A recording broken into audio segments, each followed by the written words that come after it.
morning to everyone, and welcome to Andersen's continuing series, Tax 101. My name is Stephen Flynn, and I'm a partner with Andersen. I'm joined this morning with Krista Rabidoux, one of my partners in our Calgary office. Good morning, Krista. Good morning. Hey, we're excited to have the very first webinar for 2023. We've got a series of these webinars that'll go all throughout the year. We typically do them every 2 weeks, and Chris and I have drawn the first straw here to do the first one. And we're going to do a topic that is one we haven't done before, one that we've heard from some of our audience that they'd like to hear, and one that's kind of growing in importance and somewhat in popularity, particularly with some changes in law over the last 12 months, and that's vacancy taxes. So I'll let you advance the slide here. Just some housekeeping things before we get started. We've got about an hour total that we've allowed here. We always allow time for questions at the end of our webinars. So please feel free to type in questions in the box there that's provided, and our team will get to those questions as much as we can when we have time. Following this webinar, you'll receive a survey. We typically send those out because we get great ideas and great feedback from you, our audience, on what the future topics are, how we can deliver this better to you. So we'll send that out after this. And to the extent that you actually want to see the text at the bottom of the screen, you can click on the CC button there and it'll give you a live transcript of our voices today. So let's look at the agenda that we're going to cover today. And as I said, we're going to talk about vacancy taxes. We're going to talk a bit about the new federal tax in Canada that came in this year. We're going to talk about some of the city taxes in Vancouver and a number of different regions in Ontario. We'll talk about the provincial vacancy tax in British Columbia. That's quite a bit different than the city taxes and the federal tax. And finally, we'll talk about some of the foreign buyers taxes in certain areas of Canada that can impact people when they purchase property in certain regions in British Columbia and Ontario. I'm going to turn this over to Krista, who's going to talk about the new tax that the federal government enacted recently. Go ahead, Krista. Yeah, the new present that was gifted to us in the late last year, and the commentary just recently came out. Actually, the final commentary just came out a few weeks ago from the government of Canada, and with relation to this tax and what it's going to include and who's affected and how to report it. Although I will say the forms aren't released yet, so we're not really discussing much on the complexity of the reporting because we're still uncertain on that because it hasn't been developed and released by the authorities yet. This new tax, as you alluded to, is in effect for 2022 tax year. So the first reporting year is this year, due April 30th, same time as most personal income tax returns. You have your first reporting for this new underused housing tax that has kicked in. It is a 1% tax that is applied to the fair market value of the property. So the fair market value. Sorry to interrupt there. And, Yep. and you talk about fair market value, and I might Yep. have stole your sentence there. How do they figure out the fair market value of the property? Yeah, no worries. The fair market value for this tax is applied either by whatever your property tax says, which a person can just choose to use their property tax assessment as their fair market value, or you can actually elect, and it is an election that you need to do, to use a third-party appraiser to figure out what that fair market value is. So if you think that your property tax assessment is over-assessing this property, it may be worth hiring a third-party appraiser that you're not related to. It can't be a related appraiser. You can't really relate it to them at all to value the property in order to elect to use a different value than your property tax. So they are putting a little bit of lenience in there on which method you can choose, but it is still strict in that you can't kind of choose your own value. You do need to use some type of third-party mechanism to determine what that value is. And that's quite similar with a lot of tax laws that Canada has in place where you're doing dispositions or deemed disposition as a fair market value. They don't just let you kind of choose what value you want to choose. And for all intensive purposes, this tax, and we'll go into a little bit about who all of these affected owners are, but for intensive purposes, if you're not a citizen of Canada, you do not hold a permanent resident status in Canada, then you're subjected to this tax. In addition, they've brought in a bunch of applicability to structures that are owned through properties that are owned through structures. So if you own the property in a partnership, maybe it's in a trust, maybe it's in a corporation. If you have that property within one of those types of structures, it is also applicable. And they call these the affected owners, is the terminology that they've used for this applicable tax. And so if we're looking to say who doesn't have to pay the tax, it's important to note that even if a person or a structure is considered to be an excluded owner, they are still required to report. So the excluded owner merely just means I don't have to pay the tax, I'm excluded from the tax, or I qualify from one of the exemptions. You still have to say, report saying I'm an excluded owner or I qualify for an exemption. So merely falling into one of these two in the next two slides that I'm talking about of excluded owners or exemptions, it does not stop an individual from having to report. And we'll talk a little bit later about penalties that are going to be applicable in all of these various taxes that we're talking about. But if you don't report, you kind of put yourself in a position where you may not be able to exclude or exempt yourself. And that can get pretty punitive if you can otherwise qualify and just choose not to report it.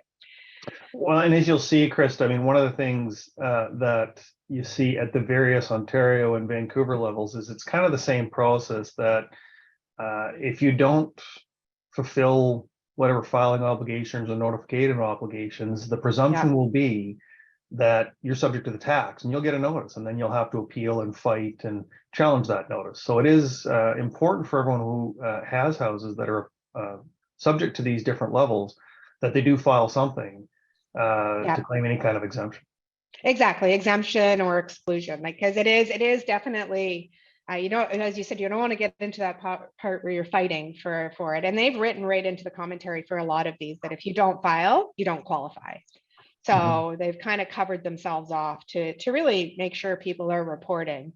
And I mean, just to kind of take a step back, why are we doing all of these things, or why are the authorities doing a lot of these things? And it's to overcome what's happening with a lot of foreign buyers coming in and homes just sitting empty and not being available for residents of Canada to live in, whether as their primary residence or a rental property or whatever the case may be. So it's trying to combat the housing shortage that is starting to creep in various jurisdictions. And for the Canadian one, obviously, it's straight across Canada in any jurisdiction in Canada.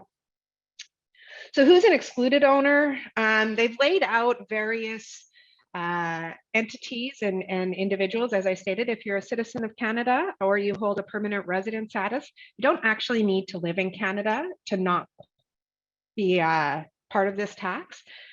So you are automatically excluded if you're a Canadian citizen or a permanent resident of Canada.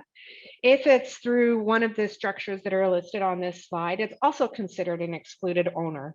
So meaning you don't have to pay the tax. So even if you have an affected owner, so you kind of sit outside in another area, you have to make sure that you do the reporting, but you don't have to say, like, not every Canadian citizen has to file and say, I'm excluded, because you're automatically excluded. Whereas if you're in different situations, you may have to apply to or file to say, I'm excluded or I'm an exempt person.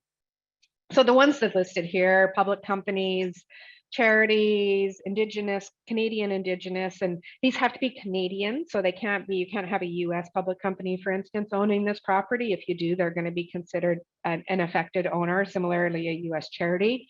So it actually has to be Canadian registered entities or structures for it to qualify as an excluded owner. So moving on, what are some of the exemptions available? So if you've decided, okay, I'm an affected owner, I need to do this reporting. Where are we able to kind of get out of having to pay this tax? So again, you still have to do the reporting, but you don't actually have to pay the 1% tax that's being assessed on the fair market value of the property. And there's kind of 4 subcategories that they've put in place that people are able to exempt their property from this tax. One is if it's owned, the ownership is by an exempt taxpayer. So we talked about that a little bit specifically on the other one, but some of the exempt owned taxpayers would be a specified Canadian corporation, and these are all defined in the Income Tax Act. So if you're wondering if your company is one of those, you know, we can go into that in a little bit, but we're just trying to cover the basics here because we have a lot to cover. a partner of a specified Canadian partnership. Now, that one's interesting because that one you actually have to look at the partner level. So it's not, is the partnership able to exempt? It's each partner has to be a partner of a specified partnership to determine if it's an exempt one. So you can't have, say, a Canadian partner and then a non-resident partner. They would fall under different categories of this situation. Trustees of a specified Canadian trust, or if you're a new owner. So say you bought a property in the year, if you're the new owner of the property, you're not going to qualify under other exemptions or exclusions, so you're able to exempt it from this tax for the first year at least.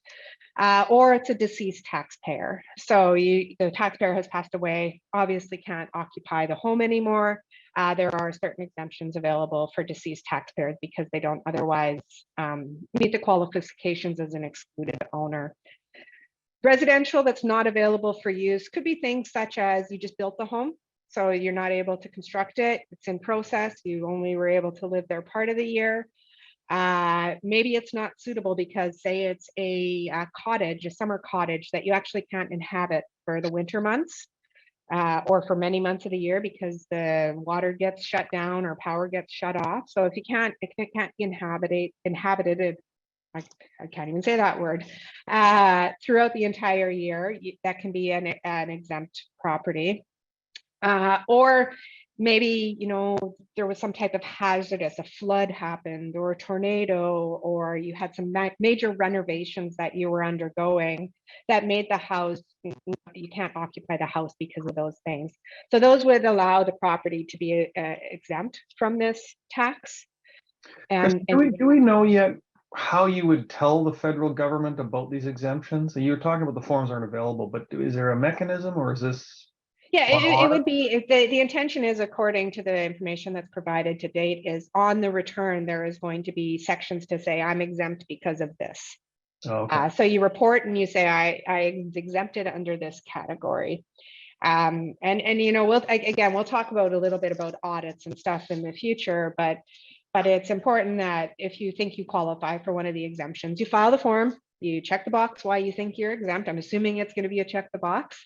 And then that's all you have to do. Excellent. And it's interesting with this federal tax, this would apply then to individuals that already own properties that might that's right. Yeah. be affected for this. Yeah, there's no grandfathering. Right, right. Now for the next 2 years, starting in 2023, for the next 24 months, there's actually a ban on certain individuals, foreign individuals, from buying residential property in Canada. You want to talk a little bit more about that, Krista? I can. I'll just finish up the exemptions here quickly. The other one is, it's a property, the residential vacation property. So on the Canadian, or on the Government of Canada website, which is linked in the blog that was just posted, there's a online tool, if you will, that you can click onto and just put in the postal code, and it'll tell you if the property is in an excluded area as vacation property.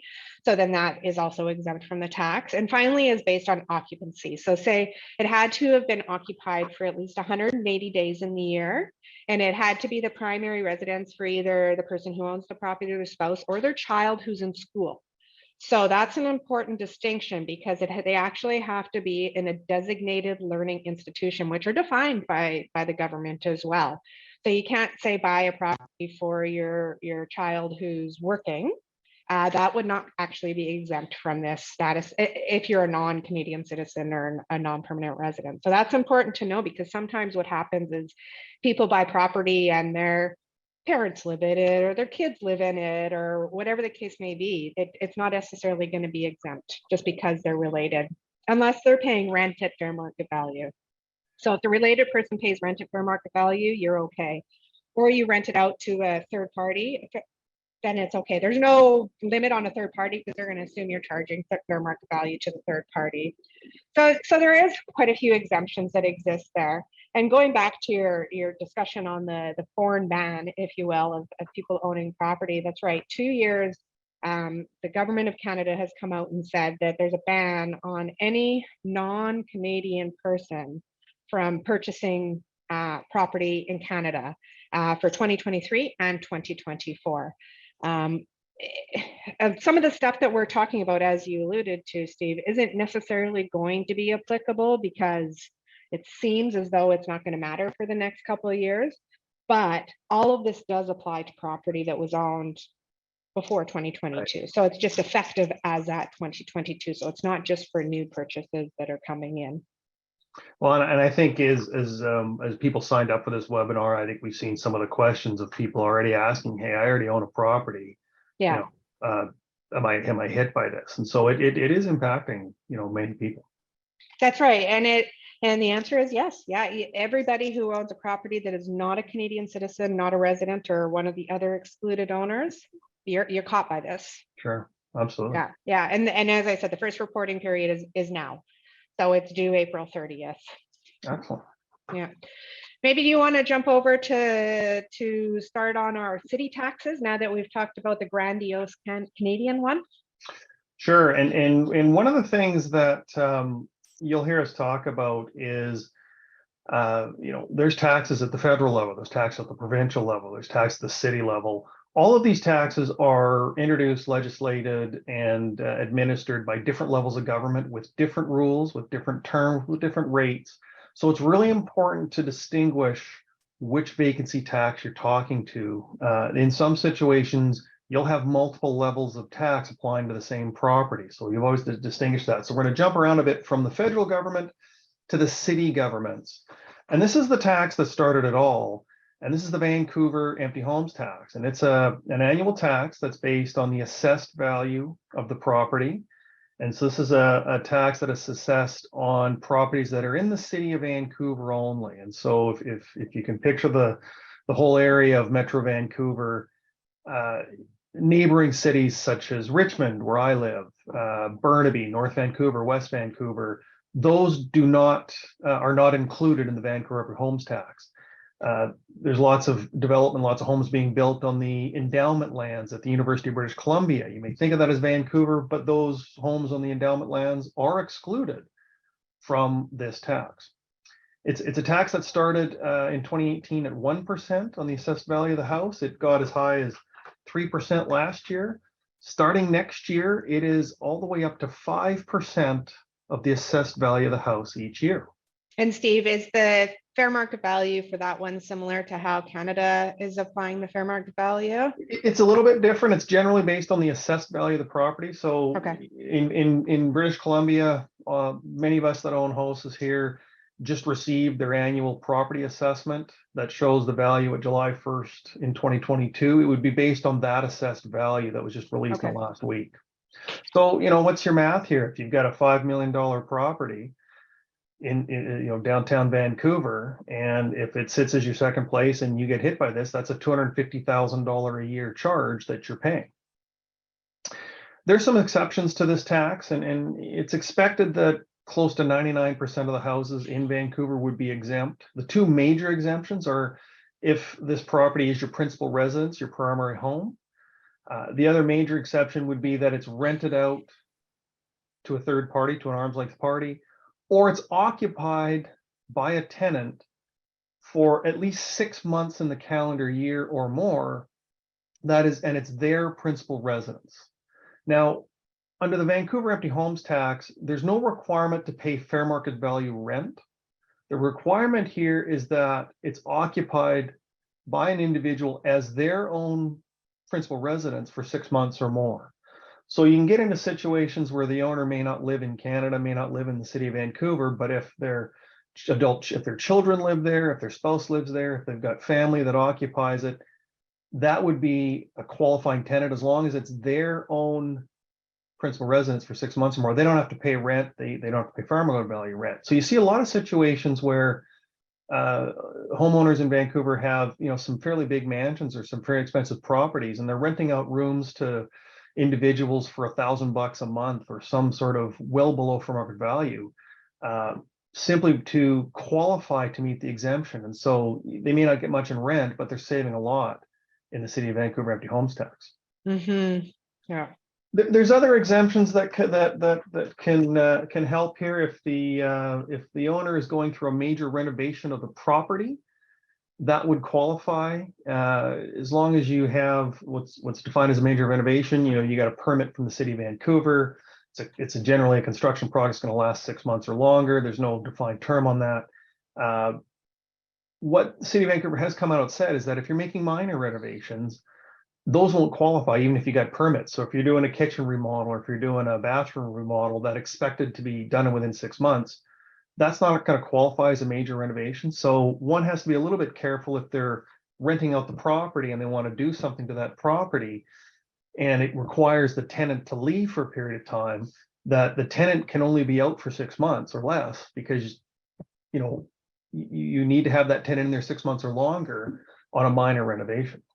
It's interesting because I think a lot of the different authorities, the city, the provincial, which you'll talk to later, and the federal one, they've put in a lot of these different exemptions, which somewhat sound familiar, but it is important to look at the details because they actually all have a little bit of minute details, such as the Vancouver one, where it's actually very specified what a renovation is and how long it can last and how much is the renovation. Whereas in the Canadian one, it says renovations, and they haven't yet defined that. So it's important to kind of look at all those details with all these taxes.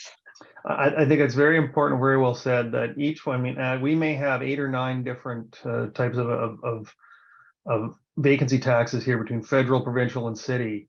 When all is said and done in the next couple of years, when you count all the cities in Ontario, and each one is going to have its own set of rules and requirements, and important to dive into the details in each one, because as you'll hear when we talk about the provincial speculation vacancy tax in British Columbia, it's different than these other taxes. So yeah. So we've talked about the city of Vancouver. Krista, why don't you talk about what some of the cities in Ontario are doing? Yeah, so far in Ontario, both Toronto and Ottawa have enacted these, and then it's funny because city is the empty home tax, Toronto is the vacant home tax, Ottawa is the vacant unit tax, Canada is the underused home tax. They've all come up with slightly different titles for some reason. So if you're trying to look something up online, you need to know the different terminologies. But they actually are kicking in this year as well. So in 2021, Toronto passed the vacant home tax, and the first due date is actually coming up in a few weeks here on February 2nd, 2023. So you're running up on your deadline reporting for that one fairly quickly. And actually the Toronto one is all residential property owners in Toronto are required to submit their declaration of property. So unlike the Canadian one, where only if you're an affected owner do you need to do this reporting, for the Toronto one, it's all property owners are required to make their declarations by February 2nd. And you need to confirm that it's either your property residence, or you had a tenant in it, or it qualifies for, as you alluded to, for the Canadian or Vancouver, and I said for Canada, some of the other exemptions of renovations, or maybe there's a medical reason for it, or you sold the property so it wasn't able to be occupied the whole time. So you need to make those declarations in the next few weeks here if you own property in the Toronto region. Anybody who doesn't qualify one of those other 3 areas is subjected to a 1% tax that's assessed on the value of the property. And the value of the 2022. So it's based obviously on the previous calendar property value, which is the same for Canada and Vancouver. We're not looking for the 2023 into the future value. Ottawa has somewhat of a similar type of tax in that it's 1% as well. And it was passed last year with the first reporting period, the same as the Canadian one of April 30th. And then again, you put 1%, and theirs is a little bit different in that Toronto and City of Vancouver say 6 months. Ottawa says 184 days, and federal reminder said 180 days. So they all have these different levels of occupancy requirements in these different properties. And you need, if it's unoccupied for 184 days or more, unless it qualifies for some of those similar exemptions and that you had it rented out, medical renovations, you sold the property, you bought the property, all of those similar type of exemptions apply with the minute details that exist.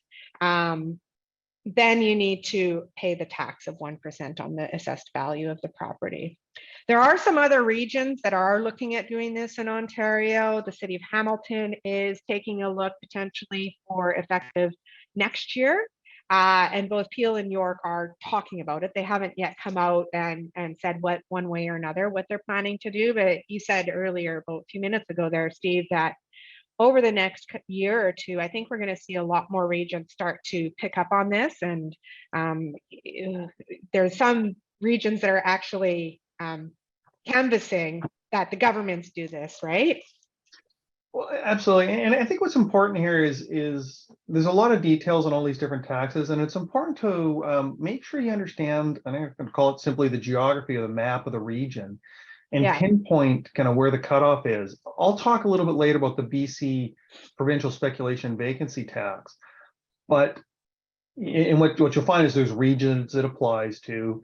And, in certain circumstances, those regions have to be cut off somewhere, and there's lines that got to be drawn. I'll give you an example. I've got an old friend of mine who he and his family bought a place in northern part of the Okanagan, and their property was in a community where the line was drawn. Their property was about 500 meters outside the line. It was not subject to the BC speculation vacancy tax. But if you went for a walk down to the center of this little town where the restaurant was, the gas station, the convenience center, and a bunch of other homes, those homes were inside the line. So, the line's got to be drawn somewhere. And it's one of those things where you simply have to look at that map to figure out where your house or where that property falls. That's right. And I mean, even with the vacation property, the Canadian one, they have that online tool where you put the postal code to see if you're qualified or not. So we'll probably see more and more online tools coming out like that. But that's, I mean, if the essence is in creating a basis for reducing the housing shortage, I can only imagine more and more jurisdictions that are around these surrounding areas that have already implemented are going to start looking at how do we implement this. And it's not only just about housing cost to buy a house, but it is the housing shortage for people to live in. So sure. Yeah, and I think if you think about all of these different regions, these two, Toronto, Ottawa, Vancouver, they're obviously historically in Canada some of the more expensive places to buy property too. So but talking a little bit about, so what happens if you don't report it or you report it wrong? As I said, on all of these, the Canadian one, I'm assuming you check a box to say exempt. The Toronto one I discussed earlier, that you have to make the declaration. What happens if you don't file these returns by the required due date? And just Canada and Ottawa are April 30th. I believe Vancouver city tax and or empty home tax, sorry, the Vancouver empty home tax in Toronto are due February 2nd. So those are coming up really quickly. So the Canadian has issued, and it's funny coming from a world of US tax that we also do, a $10,000 penalty is kind of the norm in the US, and Canada seems to be, or these taxes seem to be jumping on board with some of those penalties.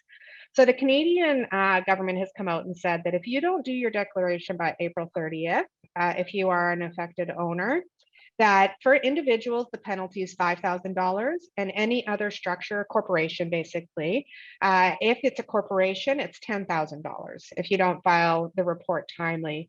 In addition, they have said you would be ineligible to claim an exemption. So if you're an effective owner that actually qualify for an exemption to reduce the 1% rate to 0%, if you don't make your declaration timely, they're saying that they're going to subject you to tax and you don't qualify for your exemption if you don't file timely.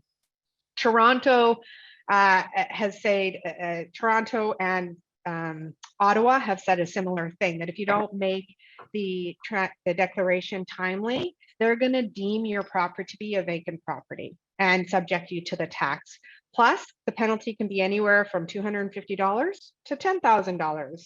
And that is for either A, not doing the declarations, or B, making a false statement. So on there saying, I am a principal residence, and say you get audited, they come back and say, no, actually you weren't a principal residence, you were vacant and you lied to us. That's a $10,000 penalty. And then also they charge interest at 1.25% monthly for underpaid tax on any property that would have been subjected to this 1% tax. And the Vancouver penalty for the empty home tax is a 5% tax of the tax assessed. So if Steve, you alluded to the $5 million property and you had a $250,000 tax due. So if you did not pay your tax on time, they're going to assess you another $12,500 of penalties or report the form on time, then you get that extra penalty. So you're just adding extra money there. And the BC speculation, which you're going to talk about in a little bit, is a 10% penalty. So they're not messing around with these penalties. They really are setting the penalties in place to enforce this and to have people report. And a lot of times we always have people say to us, well, how are they going to know? How will they know? And I mean, I always say the adage, well, if you shoplift and you don't get caught, does that make it right? No, doesn't. Just because they don't know doesn't make it right. But they are actually having initiatives put in place to actually start to catch some of these people. Toronto is an interesting one because they require all property owners to report. So no matter what, you actually have to report in Toronto. But in Canada, for instance, some of those jurisdictions where it's not an automatic reporting, they, Steve, you have a story in respect of an auditor. We do, yeah. I had a client years ago that went through, I think in the first year, a City of Vancouver empty home tax audit. And they had the price occupied by a family member, so they clearly qualified, and so there wasn't a problem there. And so in the conversation, what my client told me was, the city auditor had a program. The program was as simple as it can be. It was going into the neighborhood at night on about 4 straight nights and taking a look at all the properties on that street and looking up. And at night, when the lights were out, they were looking to see, when the sun went down, they were looking to see how many units in these 20-story buildings had their lights on.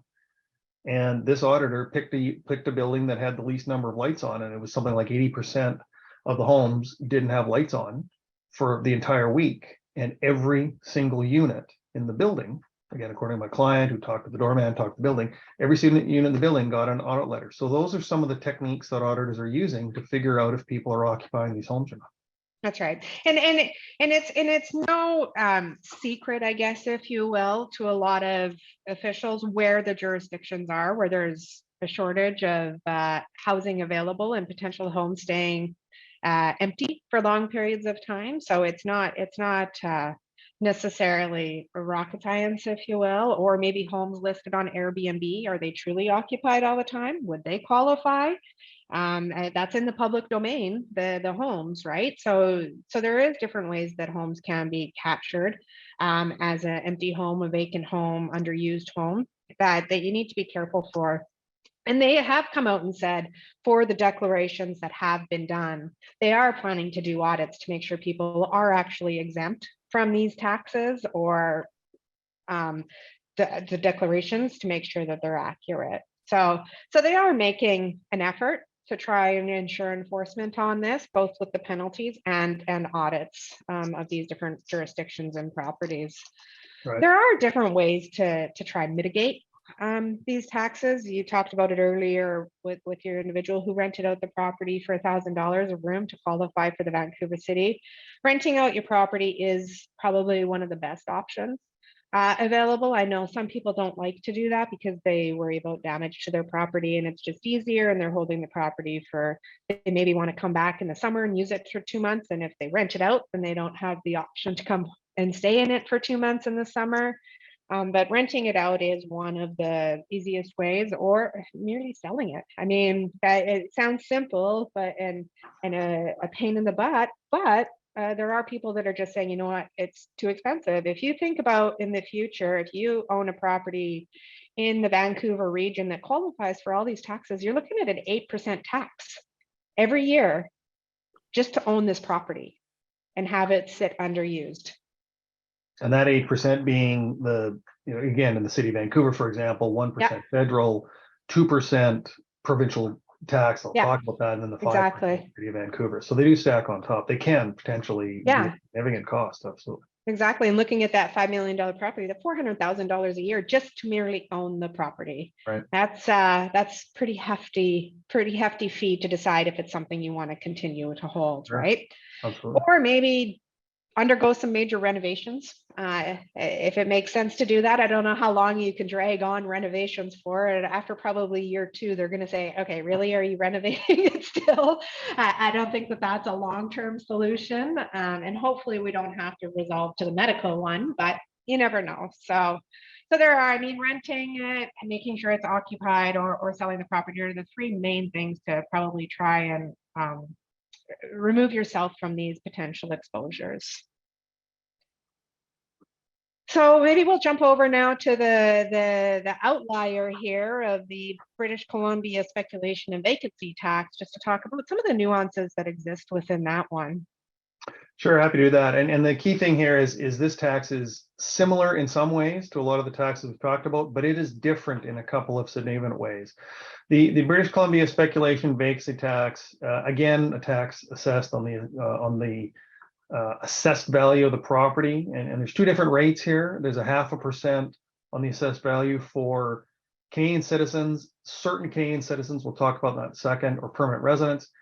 And if you're not in that category, the rate is 2%, and that's generally assessed on non-Canadian owners and something called satellite families. And we'll talk a bit about what that means.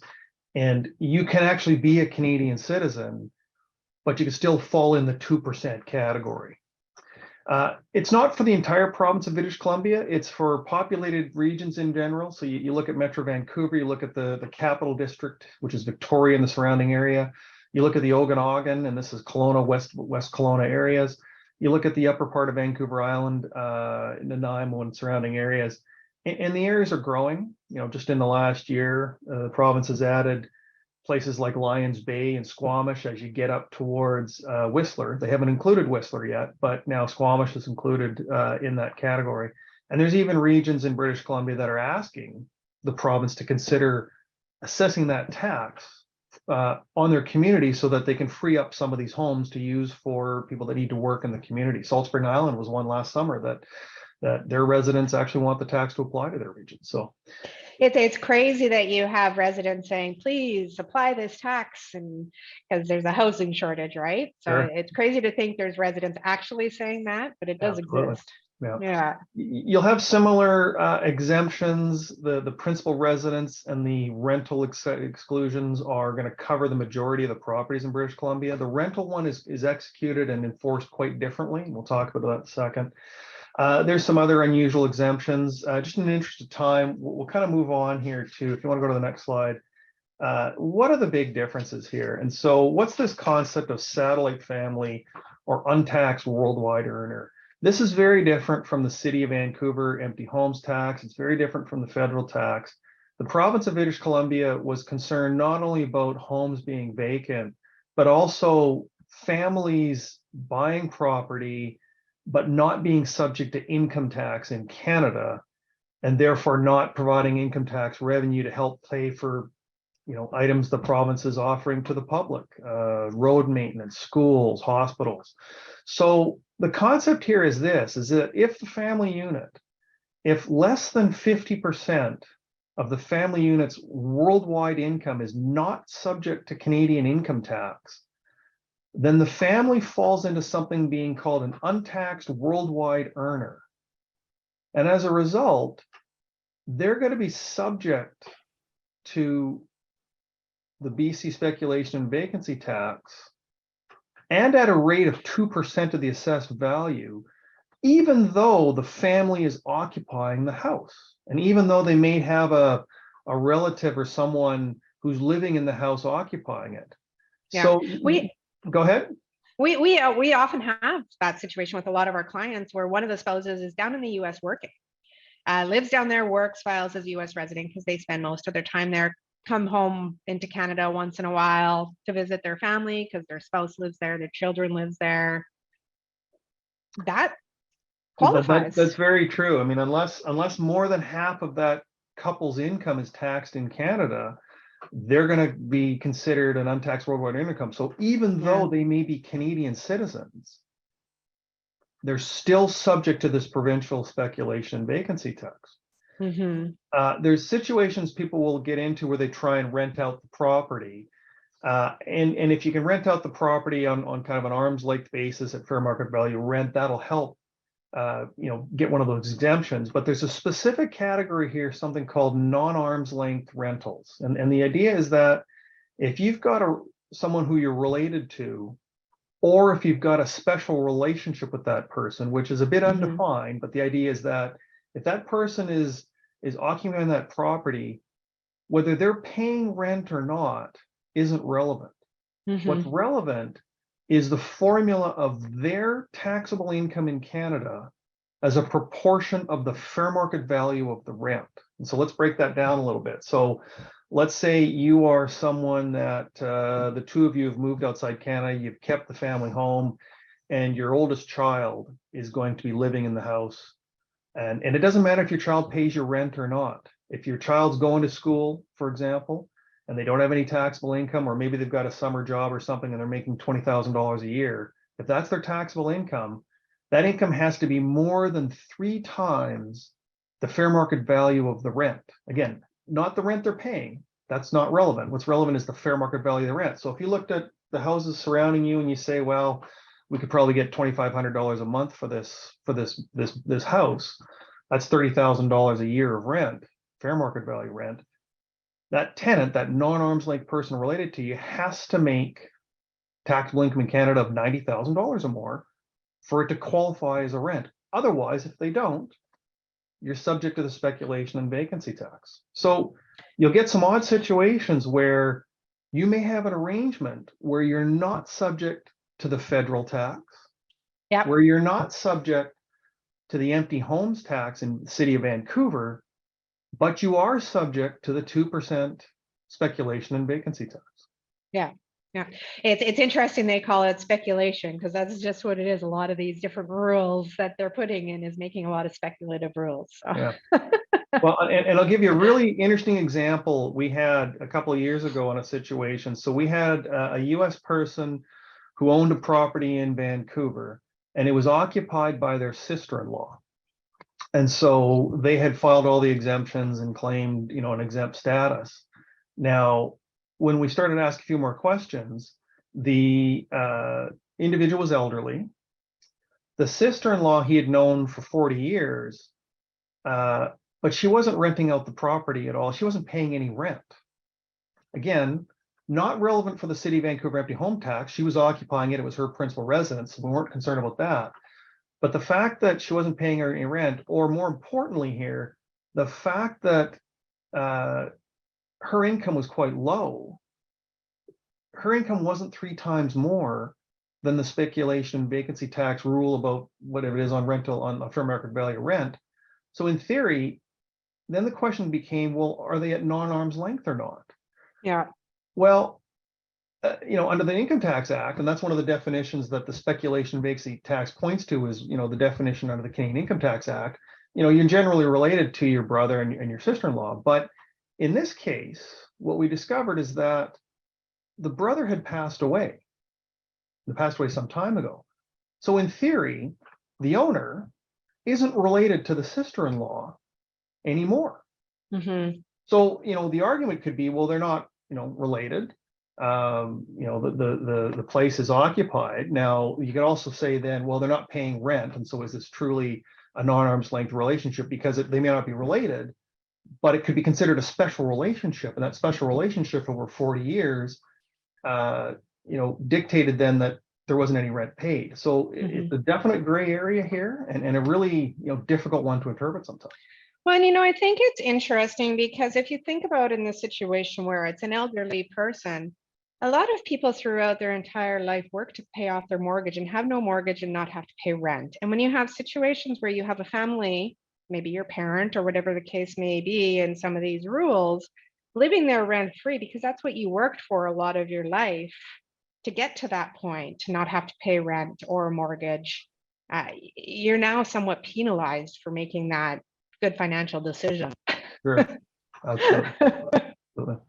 So what are some of the other solutions? And I'm mindful of time here, so we'll go through a couple solutions really quickly. There's what's called a tax credit against BC speculation and vacancy tax. So we've had a situation where we had someone subject to BC speculation and vacancy tax.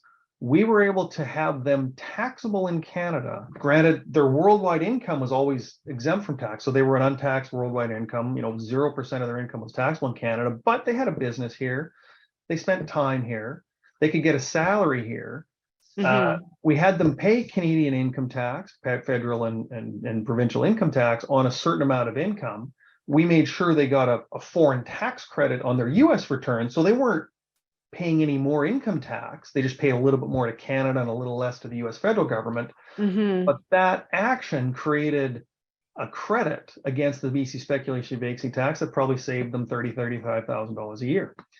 I'll go through two other ones really quickly here. One is, we looked at ownership here for a family that was there was two siblings that both lived in Canada, both had their own principal residences.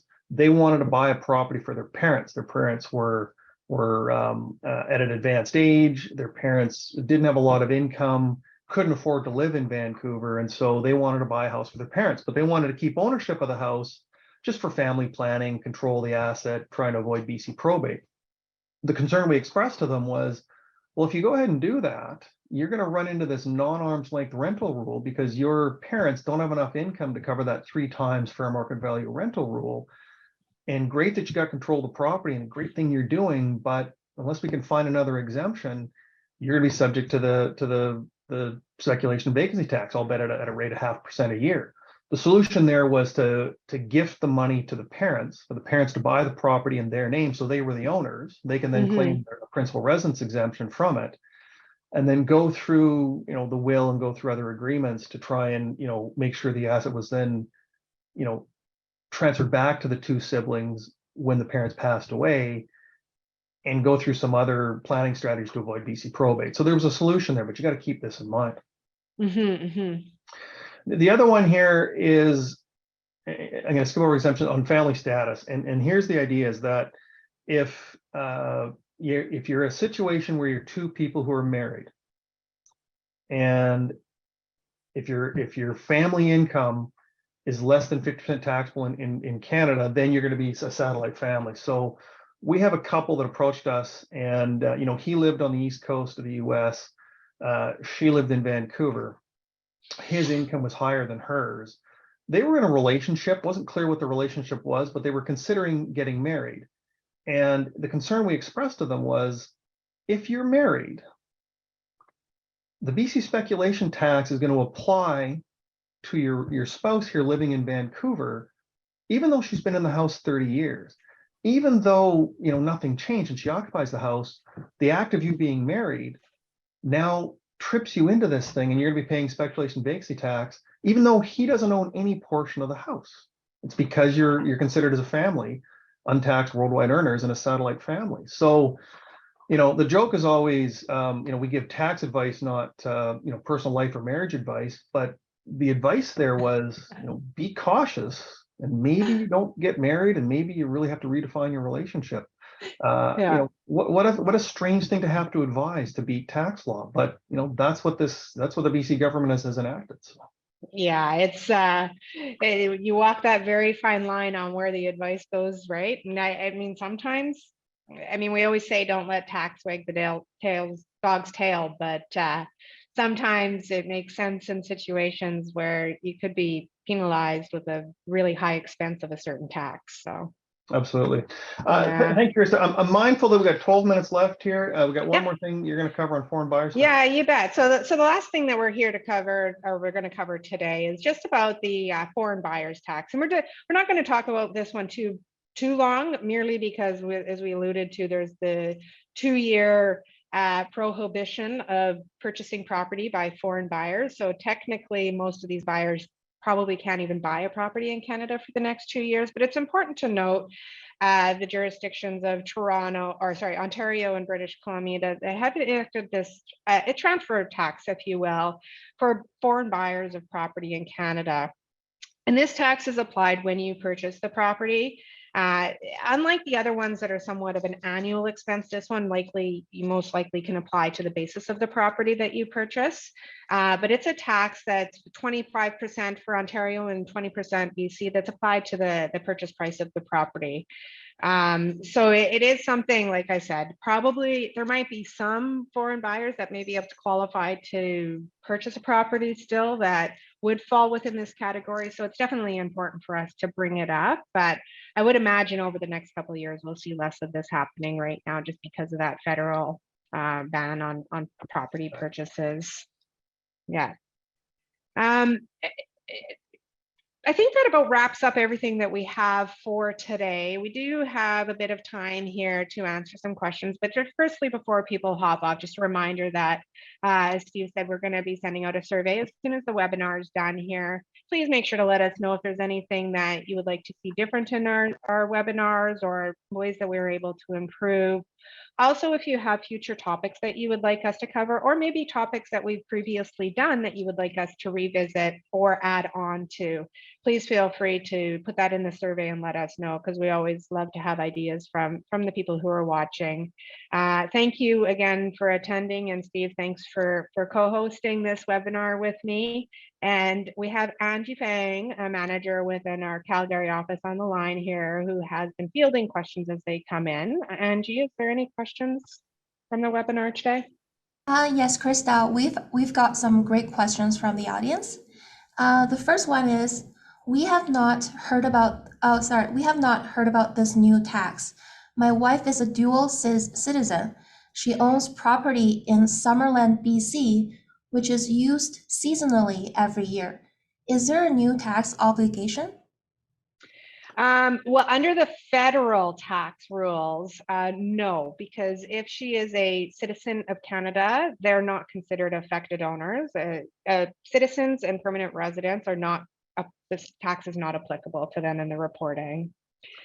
With respect to BC, Steve, is there a BC? Yeah, I can. So Summerland, British Columbia is far enough south from Kelowna that it is not included in one of those 5 or 6 regions. And so Summerland is not subject to BC speculation vacancy tax because it's not included in a taxable region.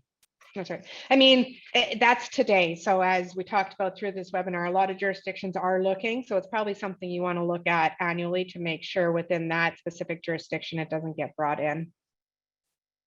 Thank you both. The next question, we live part-time in a community for people over 55. Our primary residence is in Saskatchewan, but my wife lives here for more than half of the year. I'll spend more than half of the year in Saskatchewan teaching. So we wonder if we will be taxed. So that would be under the Canadian one. If you're living in Canada, teaching in Canada, so long as you're a Canadian citizen or a Canadian permanent resident, likely not. You probably are not going to be taxed under this. I think there would need a little bit more information as to the person's individual status if there's reporting requirement. Because if you're a permanent resident, or sorry, not a citizen or a permanent resident of Canada, you may have a reporting requirement, even though you qualify under the exemption, being you occupy the home as your residence, primary residence, for more than 180 days in a year. Thank you, Krista. The next one, for underused housing tax, does it apply to residents who are non-residents for tax purposes, but hold a Canadian citizenship? No, so they have, for some reason, they have excluded Canadian citizens and permanent residents who don't live in Canada. So if you're a Canadian citizen or a permanent resident, you're automatically excluded regardless of residency, according to what they've come out in commentary today.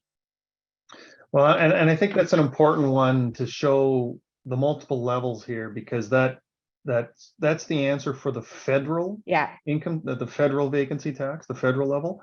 The underused if that property happened to be in British Columbia into one of those zones that was impacted by the speculation and vacancy tax, you'd have a different answer. Even though you're a Canadian citizen, you're probably subject to it. So you get different answers depending on where that property is at the different levels, federal, provincial, and municipal. That's right, exactly. And it's the same with, unless it's rented, right, as well. So I think there's a few different ways that you potentially could be exempted, but yeah. This is a follow-up question. Also, how long the property is kept vacant? Some clients have it on Airbnb and are vacant until it's being rented out. Do they also have to report? I would say they have a reporting obligation, likely. It may qualify for one of the exemptions dependent on how many nights or days the property's rented. Because there is some have 6 months, some have 184 days, some have 180 days. If it's rented at least that amount, then it might qualify for an exemption, but there's most likely a reporting obligation in most of the jurisdictions. Oh, thank you. The next one, do excluded owners still need to file a Canadian tax return, even though they have no tax obligation or liability for the underused housing tax? So I think we're going to be careful with the definition of tax return because I hear that as an income tax return, and to the extent that a non-resident of Canada has income from the property, if they're renting out the property, in general terms, they would have an obligation to file an income tax return. If they just own the property and there's no business or rental activity from the property and no sale in the year, in general terms, they would not have an obligation to file an income tax return. They may have some other notification requirements under the vacancy tax rules. That's right. And so that's all affected owners. So if we think back to what an affected owner is, it's basically someone who is not a citizen of Canada, not a permanent resident, or they own it through a partnership, a corporation, or a trust. They are an affected owner. All affected owners must report. Not necessarily pay the tax, but they're required to file this form that hopefully gets released soon by the authorities. We've probably got time for about 2 more questions, Angie. Okay, so the next one is Richmond subject to the BC tax? So I can answer that because I live here. The city of Richmond does not have a city tax, but the city of Richmond is included in the provincial zone for the BC speculation and vacancy tax. The BC speculation and vacancy tax effectively covers the majority of Metro Vancouver, and you'd have to look online at the map, but it effectively goes from, now including Squamish, all the way through to the east part of the Fraser Valley. Awesome, thank you. The last question is the Ontario non-resident speculation tax. How and when is that tax collected? At real estate closing or annually split over a few years? Okay, so this is the buyer's tax, I'm guessing, Angie? Probably, yeah. I think it is because it talks about Ontario versus the city. Krista, do you want to address that? I believe it's collected when you purchase the property. It's part of the closing documents. I believe that's correct. I haven't experienced it yet, but if it's similar to the British Columbia one, it's collected on closing, so it's payable. Yeah. There may be provisions under Ontario law that let you pay it over a couple of years, but it is something that's there, and how often it's going to be executed in the next 2 years, just given the foreign ban of buying storage on the property, you still may have some instances where it's there, but. Excellent. Well, hey, I want to thank everyone for your time today. This was the very first webinar for 2023. We really enjoyed bringing this to you. We've got more coming up over the next couple of months, and we wish you the best. And if you get any other questions, please let us know. Please fill out the survey as you get it so we can hear from you and produce more webinars with some of your ideas. Awesome. Thank you, Steve, and thanks everybody for attending. And if we didn't get to your question, we'll be sure to try and reach out to get back to you on any other any unanswered questions. Thank you. Take care.